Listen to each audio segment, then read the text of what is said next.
Back to my channel biology concept. आज का जो हमारा टॉपिक है ट्रांसफर आरएनए के ऊपर होगा कि किस तरीके से ट्रांसफर आरएनए वर्क करेगा प्रोटीन सिंथेसिस में और उसके कौन कौन से इंपॉर्टेंट पॉइंट्स होंगे जो हमारे एग्जाम पॉइंट ऑफ व्यू से बहुत ज़्यादा इंपॉर्टेंट होंगे।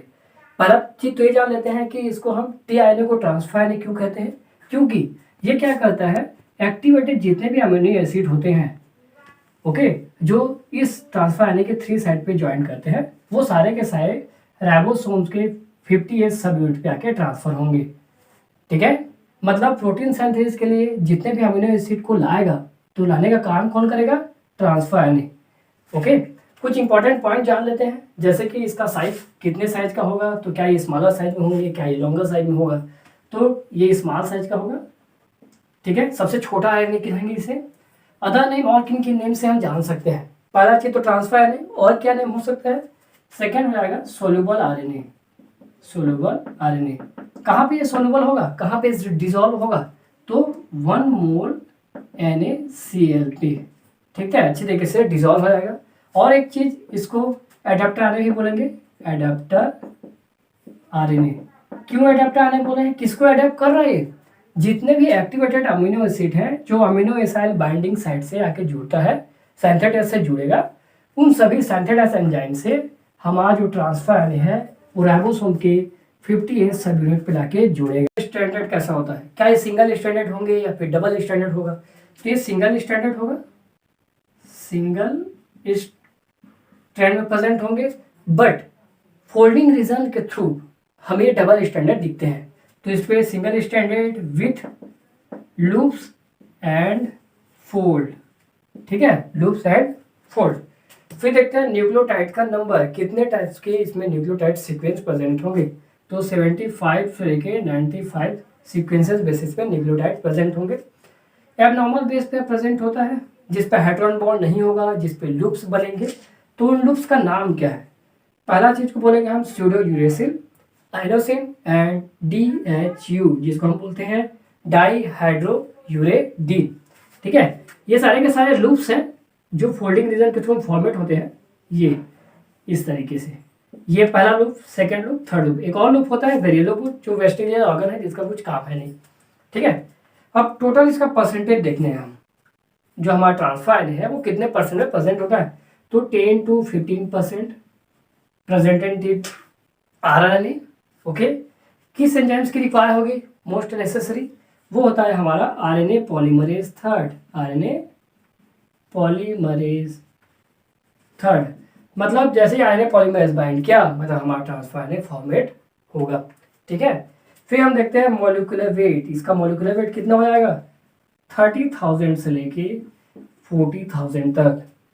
ओके, फिर इसके टाइप्स देखते हैं, कितने टाइप्स के हमारे पास ट्रांसफर आरएनए होंगे, तो हमें पता है कि 20 टाइप का अमीनो एसिड होता है, तो 20 टाइप के भी ट्रांसफर आरएनए इस प्रोटीन सिंथेसिस में पार्टिसिपेट करेंगे। क्यों, क्योंकि जब हम ट्रांसलेशन का जो वीडियो है उसमें हम देखते हैं कि किस तरीके से हमारा activated amino acid transfer RNA के 3 साइड पे जुड़ता है, और जुड़ने के बाद वो इलॉन्गेशन फेज में एक एक करके पहले ए पे आएगा, फिर पी पे आएगा, फिर ई पे आता जाता है। मतलब सारे के सारे एक्टिवेटेड अमीनो एसिड को लाने का काम कौन करेगा, हमारा टीआरएनए। ठीक है, आई होप ये वाला आपको समझ आ गया होगा, है ना, किस किस इंपॉर्टेंट पॉइंट को हमें जानना पड़ेगा। तो साइड उसके किन किन नाम से हम जान सकते हैं, soluble RNA, adapter RNA. Standard कैसा होगा, सिंगल होगा या फिर डबल स्टैंडर्ड होगा, ये देखेंगे। फिर न्यूक्लियोटाइड का नंबर 75 to 95 न्यूक्लियोटाइड। ठीक है, फिर एबनॉर्मल बेस पे कितना होगा, pseudo uracil, inosine and DHU।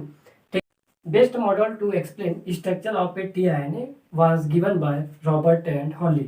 ठीक है, रॉबर्ट एंड हॉली। ठीक है, ये दो ऐसे साइंटिस्ट है जिन्होंने बताया कि ट्रांसफर आरएनए ये कितने साइड होंगे, कितना लूप होगा, और उन सभी साइडों के क्या क्या काम होंगे। ओके, जिन्होंने बताया कि जो हमारा टीआरएनए है, ट्रांसफर आरएनए है, वो 2 डायमेंशनल स्ट्रक्चर में प्रेजेंट होंगे, 2 डायमेंशनल स्ट्रक्चर प्रेजेंट होगा। और एक और साइंटिस्ट क्लर्क जिन्होंने बताया कि जो हमारा ट्रांसफर आरएनए है वो 3 डायमेंशनल स्ट्रक्चर में प्रेजेंट होंगे। ठीक है, जिसके साइड भी अलग अलग होंगे। ओके, जैसे कि मान लो यहाँ पे अमीनो एसिड अटैचमेंट साइड है तो वो तो ठीक ठाक रहेगा, बट बाकी जो राइबोसोमल एंटीकोडॉन साइड और DHU या एमिनो एसाइल सिंथेटेस एंजाइम है वो सारे के साइड अलग अलग होंगे। तो हम यहाँ पे डिस्कस करेंगे रॉबर्ट एंड हॉली का स्ट्रक्चर 2 डायमेंशन वाला कि किन किन साइड में होगा। हम जानते हैं कि ट्रांसफर यानी सिंगल स्टैंडर्ड में होगा, बट फोल्डिंग रीजन के थ्रू हमें डबल स्टैंडर्ड दिखेंगे। तो यहाँ पे देखो ये फोल्डिंग है, ये 3rd प्राइम एंड और ये 5 प्राइम एंड, ठीक है। 3 प्राइम एंड पे एक ग्रुप प्रेजेंट होगा हाइड्रोक्सिल ग्रुप OH, ओके, और 5 प्राइम एंड पे ग्वानिन प्रेजेंट होंगे। यदि हमें ट्रांसफर आने पे कहीं भी किसी साइड पे यदि ग्वानिन चाहिए, ठीक है, हायर क्वांटिटी में, तो कहाँ पे मिलेगा हमें, इस 5 प्राइम एंड पे मिलेगा, ओके। अब इस 3 साइड पे एक अमीनो एसिड आएगा ACC, ठीक है। अब यहाँ पे अमीनो एसिड आया है तो इसको हम क्या कहेंगे, activated amino acid attachment site, जो एक्टिवेटेड फॉर्म में है, activated amino acid attachment site. इसको एक्टिवेटेड क्यों बोला गया, क्योंकि ये चार्ज DNA पे अटैच हो गया, ठीक है। और अमीनो एसिड ACC जो 3 साइड पे अटैच है, ओके। जो आपको ये ब्रांचेस दिख रहे हैं वो सारे के सारे स्टेम होंगे। इन स्टेम में हाइड्रोजन बॉन्ड प्रेजेंट है, ठीक है, हाइड्रोजन बॉन्ड प्रेजेंट है और यहाँ पे पेयरिंग हुआ है, ओके। बट लूप वाले पॉइंट पे हमें सर्कल में दिखेगा और जहाँ पे हाइड्रोजन बॉन्ड हमें प्रेजेंट दिखाई नहीं देंगे, जिसपे अब्सेंट होगा, ओके। तो ये हमारा लूप फर्स्ट, ये लूप सेकंड, ये लूप थर्ड एंड ये लूप फोर्थ, जिसमें से थर्ड वाले का कुछ काम नहीं है। इसको हम बोलते हैं वेरिएबल लूप, वेरिएबल लूप या फिर वेस्टेजियल लूप, ठीक है। अब देखो ये जो फर्स्ट जो लूप है जिसको हम बोलते हैं, ये T वाला जो है वो थायमिन को शो करेगा और ये जो साई है वो क्या करता है, P सीडो यूरेसिल को शो करता है और C साइटोसिन। हमें पता है कि RNA पे कभी भी थायमिन प्रेजेंट नहीं होता, ठीक है, बट ये जो ट्रांसफर RNA है उस पे इस लूप साइड पे थायमिन प्रेजेंट होगा, ओके। अब देखो इस वाले साइड को हम क्या बोलेंगे, ये तो पहला साइड हो गया। अब ये सेकेंड साइड, इसको हम बोलेंगे ribosomal binding side, okay, ribosomal binding side. Ribosomal binding side क्यों बोला गया, क्योंकि ये सारे के सारे एक्टिवेटेड अमीनो एसिड को साइटोप्लाज्म के जहाँ पे ट्रांसलेशन का प्रोसेस होगा उसके इस 50S सब यूनिट के साथ जोड़ने का काम करेगा। मतलब राइबोसोम के यदि 50S सब यूनिट जुड़ेंगे तो इसी साइड से जुड़ेगा और किसी साइड से नहीं जुड़ेंगे, ठीक है। अब नेक्स्ट वाले पे आते हैं, ये वाला साइड सबसे इंपॉर्टेंट जो डिकोड करने का काम करेगा, इसको हम कहेंगे anti codon side, anti codon side, ठीक है। एंटी कोडान साइड क्यों बोला गया, क्योंकि मान लो ACC 3 प्राइम पे प्रेजेंट है, ठीक है, एक्टिवेटेड है। अब उसको हमें डिकोड करना है, तो डिकोड करने के लिए इसका डायरेक्शन क्या है, 3 to 5 RNA का, जिसको हम एंटी कोडान बोलेंगे, और mRNA का साइड कितना है, 5 to 3, जो हमारा कोडान है या कोडिंग स्ट्रेन है, ठीक है। देखो ACC ट्रांसफर एक एंटी कोड है, तो एंटी कोड क्या होगा, A जुड़ेगा किससे, यूरेसिल से, C जुड़ेगा किससे, ग्वानिन से, और यहाँ पे भी ग्वानिन, तो इसका एंटी कोड क्या हो गया, UGG, ठीक है। ये एंटी कोडान साइट क्या करेगा, सभी कोडान को डिकोड करने के लिए यूज होगा।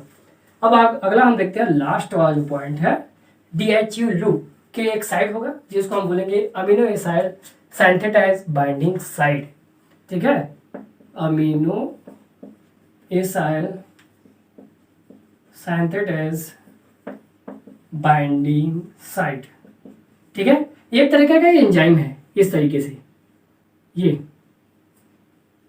ओके एंजाइम है। जितने भी एक्टिवेटेड अमीनो एसिड आएंगे इस अमीनो एसिड सिंथेटाइज एंजाइम पे 2 साइड प्रेजेंट है, ये वाला जिस पे अमीनो एसिड अटैच होगा, ये वाला साइड जो ट्रांसफर RNA है tRNA वो जुड़ेगा, लोड होंगे यहाँ पे, ठीक है। अब इस tRNA से हमें इस अमीनो एसिड को जोड़ना है, तो हम कौन सा एंजाइम यूज करेंगे, अमीनो एसाइड सिंथेटाइज बाइंडिंग साइट, जहाँ से सारे के सारे अमीनो एसिड आएंगे और डिकोड के फॉर्म में इस ट्रांसफर RNA पे चार्ज होगा और फिर वो प्रोटीन सिंथेसिस के लिए रन करेगा, आगे जाएगा, ठीक है। तो हमने पूरा का पूरा इस ट्रांसफर RNA को देखा जिसपे 3 साइड प्रेजेंट है, activated amino acid, ribosomal binding site, anti codon site और अमीनो एसाइड सिंथेटाइज साइट, ठीक है। आई होप आप लोगों को ये वीडियो अच्छा लगा होगा, तो thank you watch my video and मिलते हैं नेक्स्ट वीडियो पे, थैंक यू सो मच।